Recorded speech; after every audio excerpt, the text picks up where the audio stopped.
Hello दोस्तों, मैं अभिराज त्रिवेदी आप सभी का स्वागत करता हूं विकास स्टडी सर्किल के यूट्यूब चैनल पर। दोस्तों, आज की क्लास में हम लोग एसएससी जीडी कांस्टेबल की परीक्षा के क्रम में हिंदी का प्रैक्टिस सेट नंबर 9 हल करेंगे। तो दोस्तों, वीडियो को बिना स्किप किए हुए वीडियो के साथ अंत तक अवश्य बने रहें और चैनल को अधिक से अधिक सब्सक्राइब करें, वीडियो को लाइक ज़रूर करें और वीडियो को शेयर भी करें। तो चलिए दोस्तों, शुरू करते हैं अपनी आज की क्लास को। आज का पहला क्वेश्चन है, अथ का विलोम है। अथ का विलोम है, देखेंगे पहला ऑप्शन दिया है पूर्ण, दूसरा है समाप्त, तीसरा ऑप्शन दिया है इति और चौथा ऑप्शन दिया है खत्म। तो दोस्तों, अथ का विलोम क्या होगा? तो दोस्तों, अथ मीन्स होता क्या है? अथ मीन्स होता है प्रारंभ। अथ मीन्स होता है प्रारंभ। तो इसका विलोम क्या होगा? इसका विलोम होगा ऑप्शन नंबर सी, इति। इति मीन्स क्या होता है? समाप्त। ये चीज आप लोग याद रखना। अथ मीन्स होता है प्रारंभ और इति मीन्स होता है समाप्त। तो दोस्तों, अथ का विलोम क्या होगा? ऑप्शन नंबर सी, इति। और दोस्तों, जो ये पूर्ण दिया है, पूर्ण दिया है, इसका विलोम क्या होगा? इसका विलोम होगा अपूर्ण। इसका विलोम होगा अपूर्ण। और जो ये समाप्त दिया है, समाप्त का विलोम क्या होगा? प्रारंभ। प्रारंभ, समाप्त का विलोम होगा प्रारंभ। ये चीज भी आप लोग याद रखिए। और जो ये यहाँ पे ऑप्शन नंबर डी में खत्म लिखा है, इसका विलोम क्या होता है? शुरू। इसका विलोम होता है शुरू। तो दोस्तों, उम्मीद करता हूं आप लोगों को इतनी चीजें बहुत अच्छे से क्लियर हुई होंगी। आगे बढ़ते हैं अपने अगले क्वेश्चन की तरफ। Question number 62। क्वेश्चन नंबर 62, जो क्षीण ना हो सके उसके लिए उपयुक्त शब्द चुने। जो क्षीण ना हो सके उसके लिए उपयुक्त शब्द का चयन करना है आप लोगों को। पहला ऑप्शन दिया है अमिट, दूसरा ऑप्शन है अपार, तीसरा ऑप्शन है अक्षय और चौथा ऑप्शन दिया है अनंत। तो दोस्तों, जो क्षीण ना हो सके उसके लिए वाक्यांश के लिए एक शब्द आप लोगों को बताना है। तो ऑप्शन नंबर सी यहाँ पे जो है अक्षय, ये होता है वाक्यांश के लिए एक शब्द। जो क्षीण ना हो सके उसके लिए, जो क्षीण ना हो सके उसके लिए वाक्यांश के लिए एक शब्द क्या होगा? अक्षय। ये चीज आप लोग ध्यान रखना। और दोस्तों, जो ये अमिट लिखा है, इसके लिए वाक्यांश क्या हो गया होगा? इसके लिए वाक्यांश होगा जो मिट ना सके। क्या होगा? अमिट के लिए वाक्यांश क्या होगा? जो मिट ना सके। और दोस्तों, जो ये अपार दिया है, इसके लिए वाक्यांश क्या होगा? जिसका कोई पार ना हो। जिसका कोई पार ना हो उसके लिए एक शब्द क्या होगा? अपार। और दोस्तों, जो ये अनंत दिया है, इसका वाक्यांश क्या होगा? जिसका कोई अंत ना हो। तो ये चीज भी आप लोग याद रखिए। आप प्रैक्टिस सेट हल करते टाइम दोस्तों कॉपी और पेन लेकर जरूर बैठिए, क्योंकि प्रैक्टिस सेट में जितनी भी चीज़ें मैं आप लोगों को और ऑप्शन का डिटेल पूरा बताता हूं, उनको आप कहीं एक कॉपी पे नोट करते जरूर जाइए। क्योंकि कोई ज़रूरी नहीं है परीक्षा में आपका जो छीड़ ना हो सके इसी का विलोम वाक्यांश पूछें। कुछ भी पूछ सकता है पेपर में, ये आप सभी लोग बहुत अच्छे से दोस्तों परिचित होंगे। तो जो दोस्तों, जो चीज़ें मैं आप लोगों को बताता हूँ वो चीज़ें आप लोग कहीं कॉपी पे नोट करते जाइए। आगे बढ़ते हैं। अगला क्वेश्चन है क्वेश्चन नंबर 63। कामदेव का पर्यायवाची शब्द कौन सा है? कामदेव का पर्यायवाची शब्द पूछा गया है। पहला ऑप्शन दिया है सरोज, दूसरा ऑप्शन है उरोज, तीसरा ऑप्शन दिया है मनोज और चौथा ऑप्शन है पाथोज। तो दोस्तों, कामदेव का पर्यायवाची पूछा गया है क्वेश्चन नंबर 63 में। तो कामदेव का पर्यायवाची क्या होता है? Option number C, Manoj. Kamdev का पर्यायवाची क्या होता है? मनोज। ये चीज आप लोग याद रखिए। और दोस्तों, कामदेव के अन्य पर्यायवाची कौन कौन से होते हैं आप कहीं नोट कर लीजिए। कामदेव के अन्य पर्यायवाची शब्द होते हैं मनमर्थ, मदन, अनंग, रतिपति। ये अन्य कामदेव के पर्यायवाची होते हैं। ये चीज भी आप लोग कहीं नोट कर लीजिए। और दोस्तों, जी जो ये सरोज दिया है, ये किसका पर्यायवाची होता है? ये कमल का पर्यायवाची होता है। किसका होता है? कमल का पर्यायवाची। ये चीज भी आप लोग याद रखिए। आगे बढ़ते हैं। अगला क्वेश्चन है क्वेश्चन नंबर 64। निम्नलिखित शब्दों में से कौन सा शुद्ध है? कौन सा शुद्ध है? बहुत ही ये फेमस क्वेश्चन है और इम्पॉर्टेंट क्वेश्चन भी है, क्योंकि परीक्षाओं में ये क्वेश्चन बहुत बार पूछा जा चुका है। आप सभी परिचित होंगे। कौन सा वर्तनी की दृष्टि से शुद्ध शब्द है, ये आप लोगों को बताना है। पहला ऑप्शन दिया है कवियित्री, दूसरा ऑप्शन दिया है कवयित्री, तीसरा है कवियित्री और चौथा ऑप्शन दिया है कवयित्री। तो दोस्तों, कौन सा कवियित्री सही लिखा है ये आप लोगों को बताना है। तो दोस्तों, क्वेश्चन नंबर 64 में ऑप्शन नंबर बी आप लोग देख रहे हैं, कवयित्री। ये कवयित्री, ये इसकी शुद्ध वर्तनी है, ये सही लिखा है। बाकी ये जो 3 हैं ये तीनों गलत हैं। तो क्वेश्चन नंबर 64 का राइट आंसर क्या होगा? ऑप्शन नंबर बी, कवियत्री, ये इसका शुद्ध शब्द होगा। आगे बढ़ते हैं।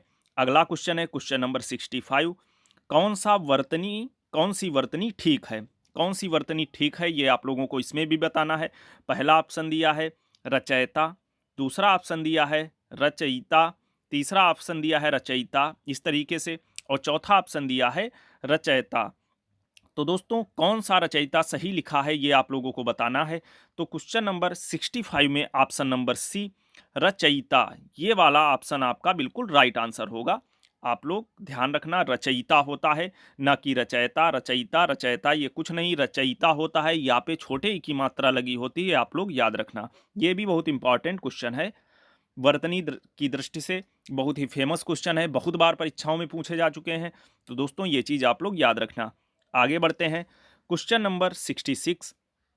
क्वेश्चन नंबर 66 है, अक्ल पर पत्थर पड़ना मुहावरे का अर्थ है। अक्ल पर पत्थर पड़ना मुहावरे का अर्थ है। पहला ऑप्शन दिया है मूर्ख बन जाना, दूसरा ऑप्शन दिया है अपमानजनक बात कहना, तीसरा ऑप्शन है बुद्धि भ्रष्ट होना, चौथा ऑप्शन दिया है बेफिक्र होना। तो अक्ल पर पत्थर पड़ना मुहावरे का अर्थ क्या होता है दोस्तों? ऑप्शन नंबर सी, बुद्धि भ्रष्ट होना, ये अक्ल पर पत्थर पड़ना मुहावरे का अर्थ होता है।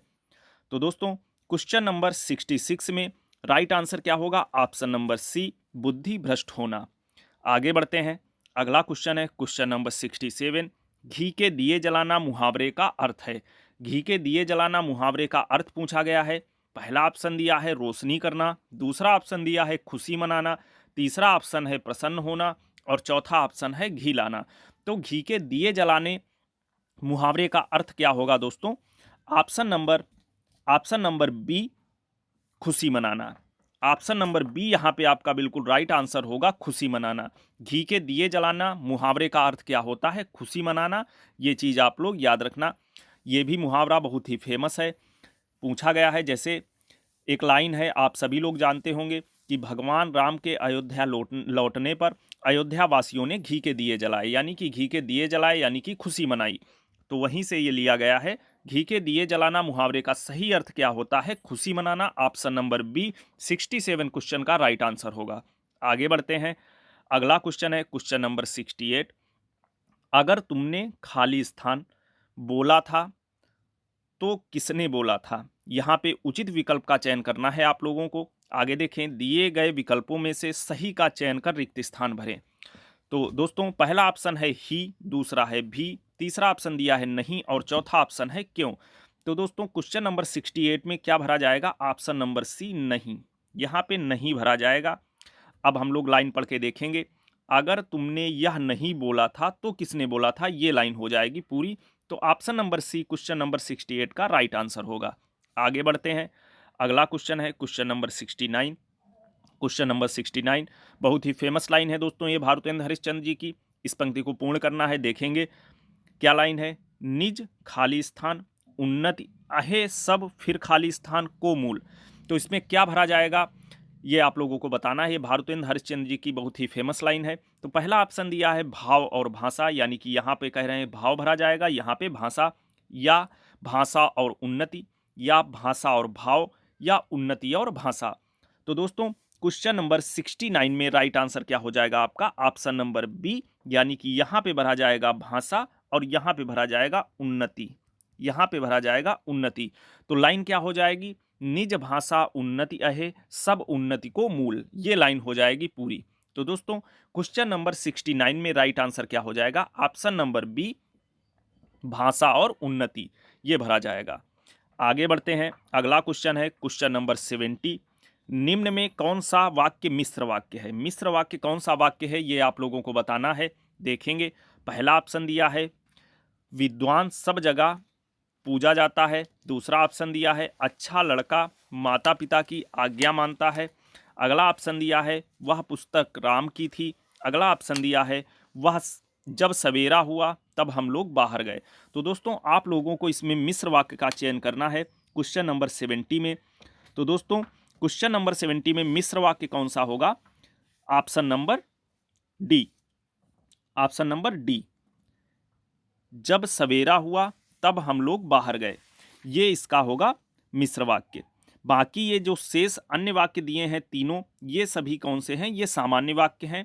मिश्र वाक्य क्या होते हैं दोस्तों? जो मिश्र वाक्य होता है ये एक इसमें मूल वाक्य होता है और एक होता है गौड़ वाक्य। एक जो मूल वाक्य होता है वो गौड़ वाक्य, मूल वाक्य और गौड़ वाक्य दो वाक्य होते हैं और ये किससे जुड़े होते हैं? ये जो, कि, वह, जितना, उतना आदि शब्दों से जुड़े होते हैं, वो हमारे मिश्र वाक्य कहलाते हैं।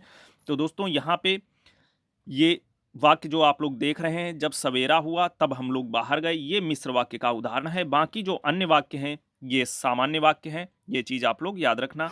आगे बढ़ते हैं, अगला क्वेश्चन है क्वेश्चन नंबर 71। निम्नलिखित विकल्पों में से शुद्ध वाक्य चुनिए। शुद्ध वाक्य का चयन करना है दोस्तों। पहला ऑप्शन दिया है मैंने 3 कुर्सियां खरीदी। अगला ऑप्शन दिया है मेरे भाई की शादी के लिए अनेकों प्रस्ताव आए। अगला ऑप्शन दिया है दादी का प्राण निकल गया। अगला ऑप्शन दिया है 4 आदमी के लिए खाना बना दो। तो इसमें कौन सा शुद्ध वाक्य है? शुद्ध वाक्य का चयन करना है क्वेश्चन नंबर 71 में। तो दोस्तों आप सभी लोग देख रहे होंगे ऑप्शन नंबर ए, मैंने 3 कुर्सियां खरीदी, ये एकदम शुद्ध वाक्य लिखा है। तो क्वेश्चन नंबर 71 का राइट आंसर क्या हो जाएगा? ऑप्शन नंबर ए, मैंने 3 कुर्सियां खरीदी।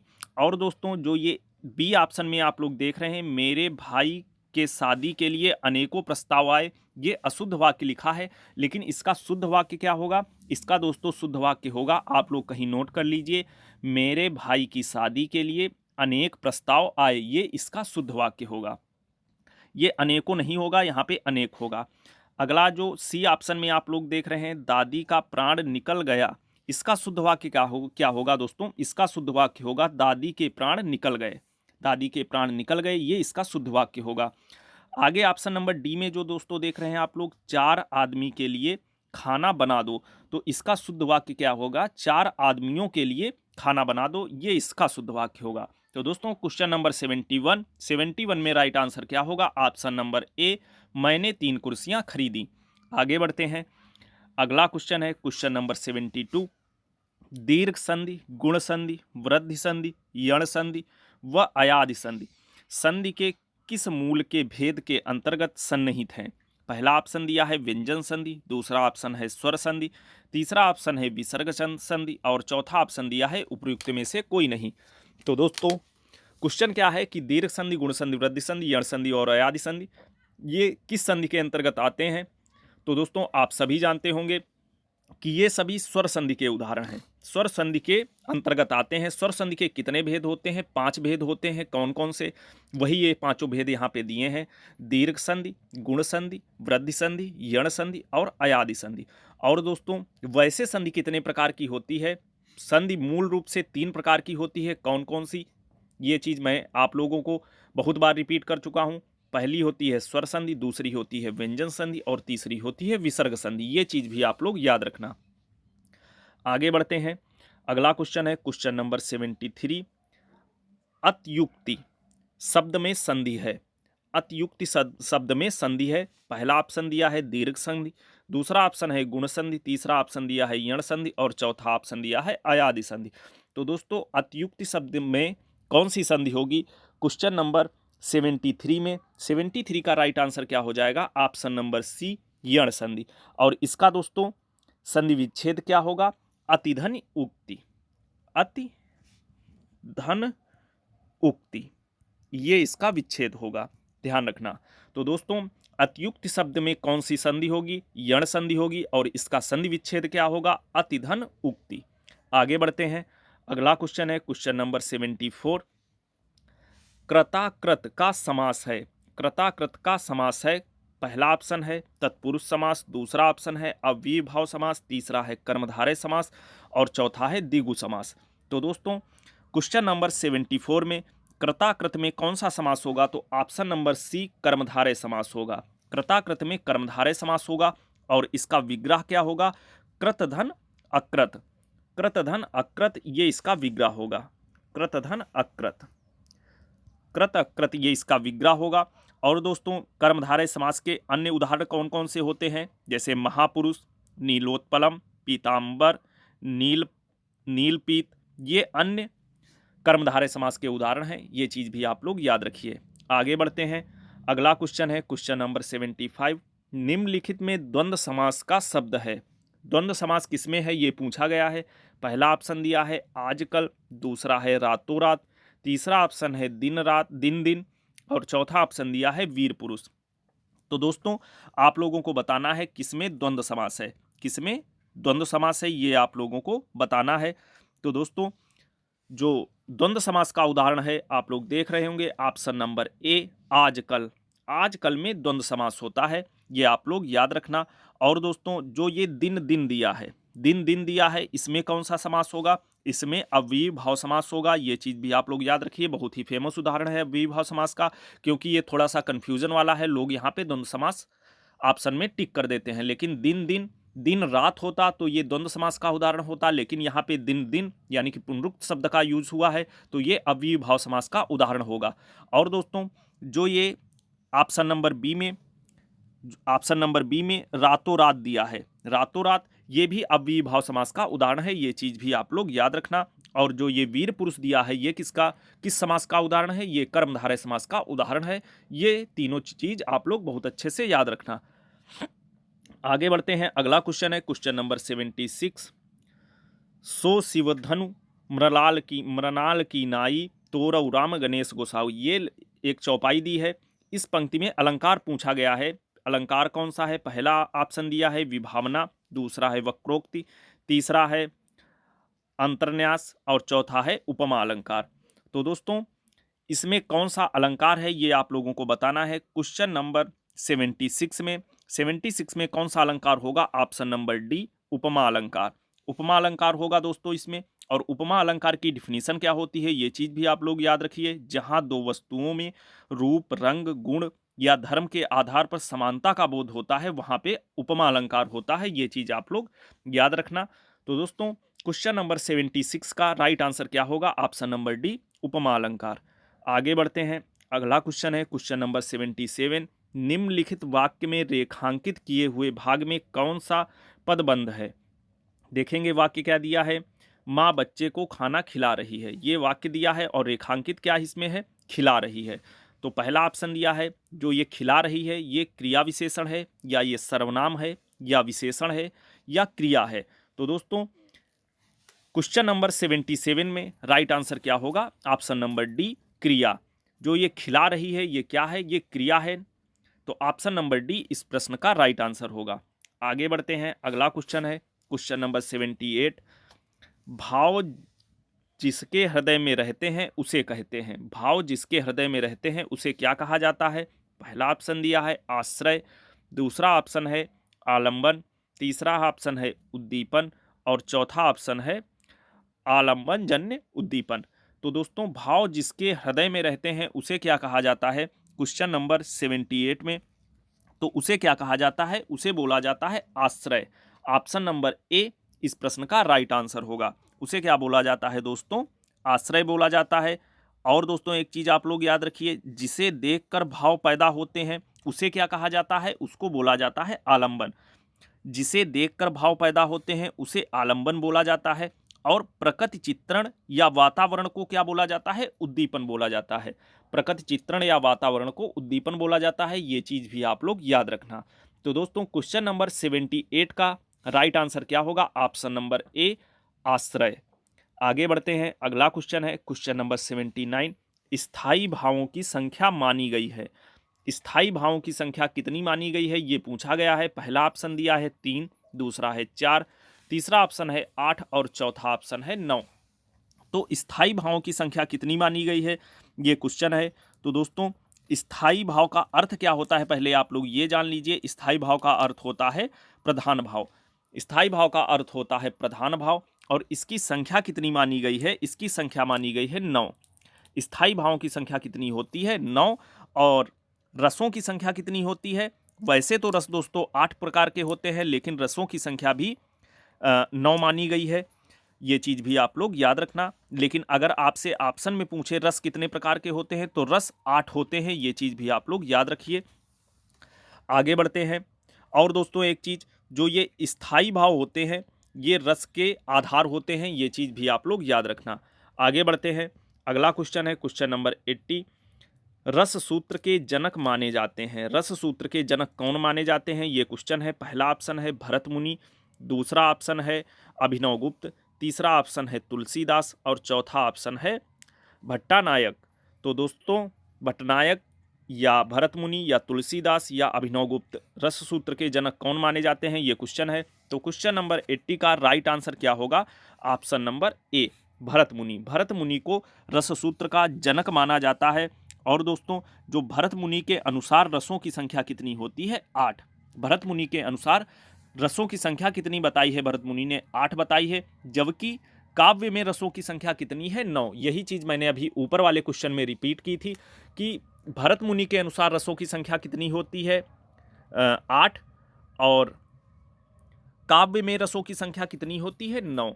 तो उसी हिसाब से स्थायी भाव जितने रस होंगे उतने ही स्थायी भाव होंगे, तो इसीलिए स्थायी भावों की संख्या कितनी मानी जाती है, 9। ये चीज़ आप लोग याद रखिए।